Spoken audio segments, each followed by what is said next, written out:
I don't even know if I'm gonna edit this. Let's just do it uncut. Yeah, Uncut. we'll just do it that way. Okay.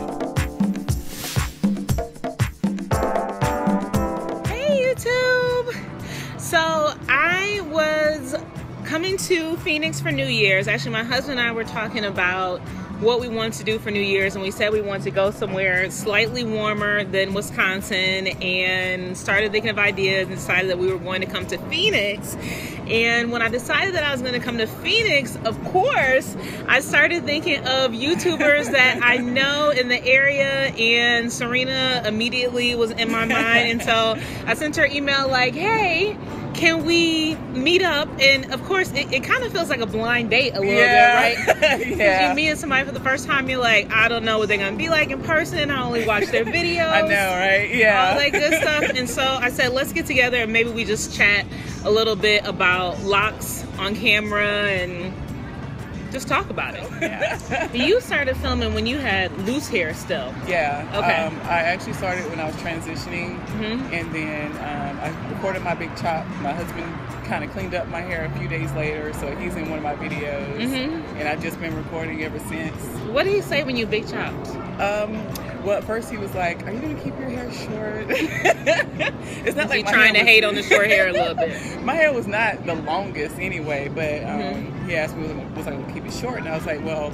I started showing him videos of people I was watching and showing him that people grow their hair out. So he's like, oh, okay, I'm cool with that. So when I big chopped, it definitely was a surprise to my husband. Because what happened is I got my last relaxer in April of 2010. And I caught myself going to transition a little bit, but I could not deal with having the two textures. Yeah. I know some people like transition for like 2 years or something like that, and I couldn't. Like, I think that I went like all of 6 or 8 weeks, and that was it. I tried. Why'd you decide to lock your hair? Well, I got tired of the entire process. Okay. How long was your process? All right, so I was natural for 3.5 years. And I had gotten to a point where I wanted to lock my hair or shave it off. My husband wasn't down for me shaving my hair off, but he said I could cut it. So I did like a mini chop in February of 2013 and tried to do a lot of protective styles, doing a lot of kinky twists and crochet braids and stuff. And then I just still was like, I just can't do this anymore. You know, I was spending so much time with shampooing, conditioning, rebooing, detangling. Yeah. You know, and I have 4C textured hair, so it was like, right. And I hated trying to do my hair, and then my husband comes in and say, hey, so-and-so wants us to come by and visit. And I'm like, I'm gonna be doing my hair. When are you gonna be done? About 5 hours from now, you know? That's not an exaggeration. It's not. It's definitely not. The release of the chemicals, not having the chemicals in your hair, that's a good thing, but a lot of people don't think about it. Still is time consuming when you're trying to shampoo, condition, detangle, style. And I just got so frustrated with it. I just I talked with my husband. I told him, I was like, I've decided to lock my hair. He's like, oh, I'm cool with that.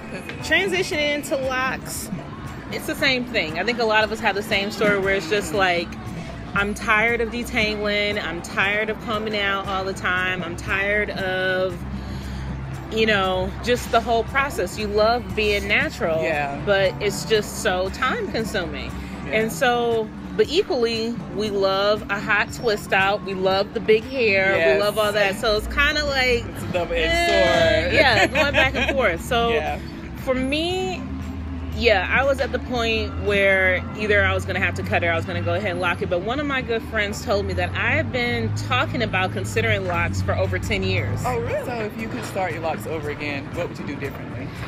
For me, and actually it was something that you brought up in one of your videos, is getting the parting that you want. Now, I got my hair pinned up with this little kind of to the side do, and I have a diagonal part here and a diagonal part here that are perfectly straight, and that's good, so I can wear my hair either left or right. What I don't have is a clean part down the middle. But I mean, being honest with myself, I can't even remember when my hair was relaxed, how often I wore a part down the middle anyway. But I'd say parting differently, I think That's really the only thing that I would change. Yeah, that's the same thing here. Like, you know, I mentioned it in my video that I got this one part on this side that I just wear on this side. That's just the one straight one on the side? It's not even straight. It's not even straight. That's the thing. It's not even a perfect zigzag either, but I just have this one kind of defined part on the left, and that's it. I think maybe when my hair grows longer and it gets heavier, maybe I'll be able to flip it over and have a right side part. But for now, it's just on the left side. Sometimes I think about maybe think I should have gotten smaller, but I stopped and I thought about when I was redoing my own when I was retwisting my own hair, I already don't have patience as it is with 89 locks. What if I had like 150 or 200? I'd probably be like, Lord, no. Right. And then I think about how heavy they could be when they get longer or when they get wet. So the 89 that I have, I'm pretty happy with them now, you know. When you wash them, are you noticing that they're getting really heavy now? They're getting heavier, yeah. I can feel the weight of them now. And I can feel them touching my neck, and I'm like, yeah, I got this a little hang time, yes. So what would be your top 2 tips that you give to someone that says, I want to start my locks? The top one I would say is research.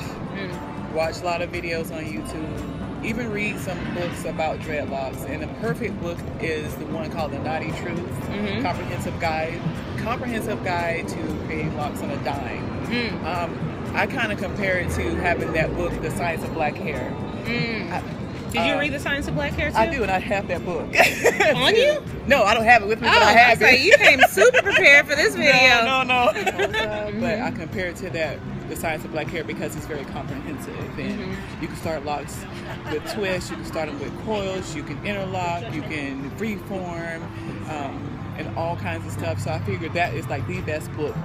It's like Locks 101. And then also I would say, if you are going straight from being relaxed and saying, oh, I'm just going to chop off my hair and I'm going to go on a lock journey, I'd recommend maybe enjoying your loose natural hair for a little while. Yeah.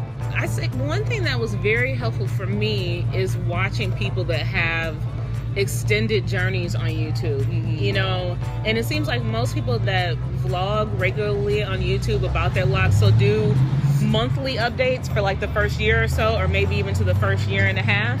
And then, you know, they become a little bit less frequent after that. Yeah. But I love watching monthly videos because it just kind of gives you an idea of how they can form and stuff like that. But it's a slippery slope as well. Yeah. Because what's the quote? Comparison is a thief of joy. Yes. And I was doing that a lot. Comparing too much? Yes. Oh my gosh, yes. I was comparing a lot. Because, you know, it'll vary on thickness, how they started their locks, how dense your hair is. Yeah. What else? How big your head is. How small your head is. All of these things. All of these things. Products. Okay. Let's hear the list. All right. I have finally settled on. Okay, maybe. Allegedly. Let's keep her honest, y'all. Because if she upload a video in 2 months and saying, hey, y'all, I just found, I'm going to be the first person to comment and say, by the way, you said that you had settled on a list. All right. When it comes to shampoo and conditioner, I have settled on a product line. Oh. Shea Moisture. Oh, yeah. Shea Moisture is the truth. I switched between the Jamaican Black Castor Oil line and the raw shea butter line. That's the butterscotchy golden, yeah. So that has been consistent since August. Consistent, y'all. I wanted to try the Talia Wajid Crinkles and Curls because Face to Face talked about it.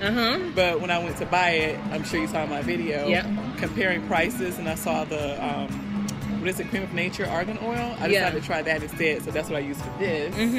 And I just want to see how long. How long ago did you do this? Okay, it's been 3 days.